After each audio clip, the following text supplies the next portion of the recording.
ಅರ್ಥ ಅದರಲ್ಲಿ ಇದೆ ಅಂತ ನಾನು ನಿಮಗೆಲ್ಲ ಹೇಳಕ್ಕೆ ಇಷ್ಟಪಡ್ತೀನಿ.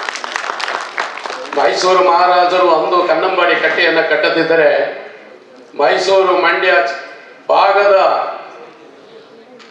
ಬರಪೀಡಿತ ಜನರ ಬದುಕು ಹಸನಾಗದು ಎಲ್ಲಿ ಬಂತು? ಸಾರ್ವಜನಿಕ ಬದುಕಿಗಾಗಿ ತಮ್ಮ ಜೀವನವನ್ನು ಮೀಸಲಿಟ್ಟಂತಹ ಈ ನಾಡಿನ ದೊರೆ ಕೃಷ್ಣರಾಜ ಒಡೆಯರ್, ಮೈಸೂರು ಪ್ರಾಂತ್ಯದ ಮಹಾರಾಜರುಗಳು,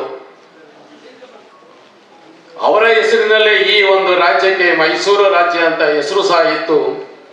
ಆದರೆ ಏಕೀಕರಣವಾದ ಮೇಲೆ ಕರ್ನಾಟಕದ ಉತ್ತರ ಭಾಗದ ಜನರು ಯಾವುದೋ ಒಂದು ಮೂಲೆಯ ಒಂದೋ ಭಾಗದ ಮೈಸೂರು ಅನ್ನೋ ಹೆಸರು ಈ ರಾಜ್ಯಕ್ಕೆ ಬೇಡ ಅನ್ನೋ ಒಂದು ಅಸಮಾಧಾನ ಶುರುವಾದ ಹಿನ್ನೆಲೆಯಲ್ಲಿ 1973 ಮಾನ್ಯ ಡಿ ದೇವರಾಜ ಅರಸರವರು ಮುಖ್ಯಮಂತ್ರಿ ಆಗಿದ್ದಂಥ ಕಾಲದಲ್ಲಿ ಈ ರಾಜ್ಯ ಕರ್ನಾಟಕ ರಾಜ್ಯವಾಗಿ ಉಗಮವಾಯಿತು. ಆದರೇನು ಕಡಿಮೆ ಇಲ್ಲ, ಮೈಸೂರು ಮಂಡ್ಯ ಭಾಗದ ಪ್ರತಿ ಹಳ್ಳಿಗಳಲ್ಲಿ ಮನೆಗಳಲ್ಲಿ ಮೈಸೂರು ಮಹಾರಾಜರ ಭಾವಚಿತ್ರಗಳನ್ನು ಇಟ್ಟುಕೊಂಡು ಪೂಜಿಸಬೇಕಾದಂತಹ ದಿನಗಳು ಇವತ್ತು ಸಹ ಇದೆ. ಏನಕ್ಕೆ ಮೈಸೂರು ಮಹಾರಾಜರನ್ನು ಅಷ್ಟೊಂದು ಸ್ಮರಿಸಬೇಕು ಅಂದರೆ, ಸಾರ್ವಜನಿಕ ಬದುಕಿಗಾಗಿ ತಮ್ಮ ಬದುಕನ್ನು ಮುಡಿಪಿಟ್ಟ ಕಾರಣಕ್ಕಾಗಿ.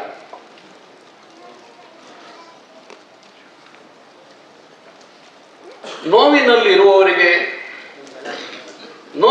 ಬದುಕುತ್ತಿರುವವರಿಗೆ ನಮ್ಮ ಒಂದು ಸಣ್ಣ ನಗು, ನಮ್ಮ ಒಂದು ಸಹಾಯಕ ಮಾತು, ನಾನು ನಿನ್ನೊಂದಿಗೆ ಇದ್ದೇನೆ ಎಂಬ ಭರವಸೆ ಎಂದು ಕಾಳಜಿಯ ಹಸ್ತ ಅವರ ಬದುಕಿಗೆ ಆಸರೆಯಾಗಿ ನಿಲ್ಲುತ್ತೆ.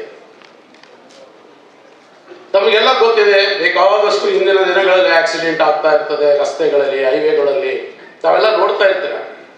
ನಾವು ಮಾಡ್ತೀವಿ, ಹಾಗೆ ಆಕ್ಸಿಡೆಂಟ್ ಆಗಿದ್ರೆ ಏನೋ ಆಗಿದೆ ನಮ್ಗೆ ಯಾಕೆ ಅಂತ ಹೇಳಿ ನಾವು ಪಕ್ಕದಲ್ಲಿ ಪಾಸ್ ಆಗುವಂತ ಸಂದರ್ಭಗಳನ್ನ ನೋಡಿದ್ರಿ.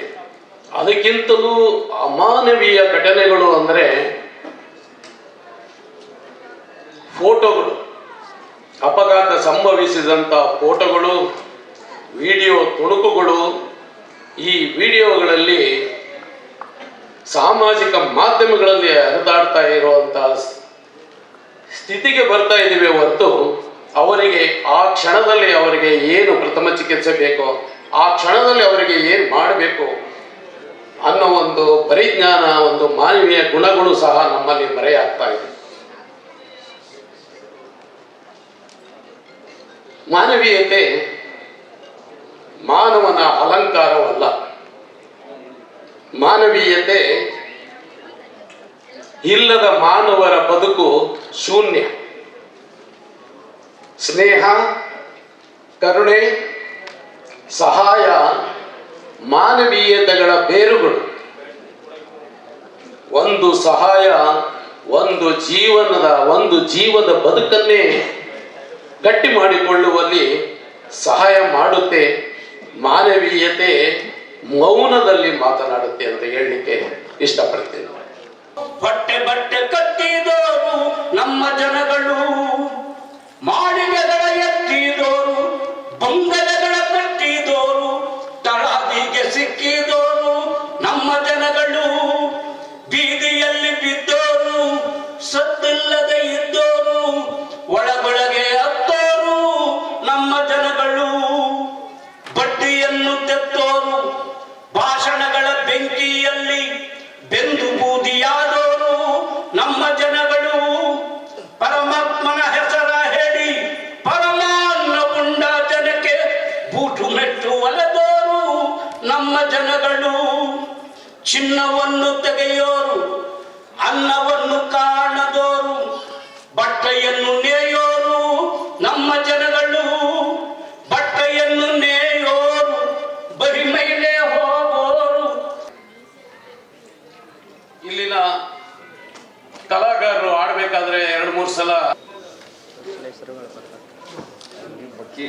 ಕೃಷ್ಣಮೂರ್ತಿ ಮೈಸೂರು ಮೇನ್ ಜೋರಾದ ಚಪ್ಪಾಳೆ ಮೂಲಕ ಜನಿ ಸರ್ನ ಅಭಿನಂದಿಸೋಣ. ತಿಳಿಸ್ತಾ ನಮ್ಮ ಒಂದು ಸನ್ಮಾನಕ್ಕೆ ಹೋಗ್ಬಿಟ್ಟು ಬಂದಿದ್ದಾರೆ, ಅವರಿಗೂ ಸಹ ಅಭಿನಂದನೆ ತಿಳಿಸ್ತಾ ಅವರನ್ನ ಈ ಒಂದು ಸನ್ಮಾನ ಕಾರ್ಯಕ್ರಮವನ್ನ ಮಾಡ್ತಾ ಇದ್ವಿ.